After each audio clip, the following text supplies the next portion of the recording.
राधे राधे दोस्तों। तो आज हम सुनेंगे भगवद गीता का अध्याय 3। भगवद गीता के अध्याय 3 को कर्म योग कहा जाता है। भगवान श्री कृष्ण ने दूसरे अध्याय में अर्जुन को ज्ञान और निष्काम कर्म का महत्व समझाया था, लेकिन अर्जुन अभी भी भ्रमित थे। वह पूछते हैं कि यदि ज्ञान सबसे श्रेष्ठ है तो उन्हें युद्ध करने के लिए क्यों कहा जा रहा है। इसके उत्तर में श्री कृष्ण उन्हें कर्म योग की व्याख्या करते हैं।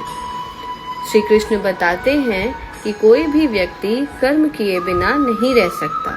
हर कोई प्रकृति के गुणों के अनुसार कर्म करने के लिए बाध्य है, इसलिए केवल कर्म से ही मोक्ष प्राप्त हो सकता है। लेकिन यह कर्म स्वार्थपूर्ण नहीं होना चाहिए, बल्कि निस्वार्थ सेवा और कर्तव्य भावना से किया जाना चाहिए। वे समझाते हैं कि जो व्यक्ति केवल अपने लाभ के लिए कर्म करता है वह बंधन में पड़ता है, जबकि जो व्यक्ति अपने कर्म को भगवान को समर्पित कर देता है वह मुक्त हो जाता है। श्री कृष्ण अर्जुन को प्रेरित करते हैं कि वे मोह और संदेह को छोड़कर अपने क्षत्रिय धर्म का पालन करें और युद्ध करें।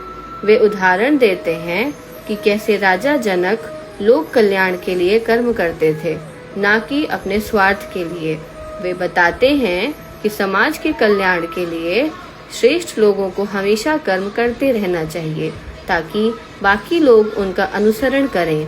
अंत में श्री कृष्ण अर्जुन को सिखाते हैं कि अहंकार से रहित होकर कर्म करें और फल की चिंता ना करें, क्योंकि यही सच्चा कर्म योग है।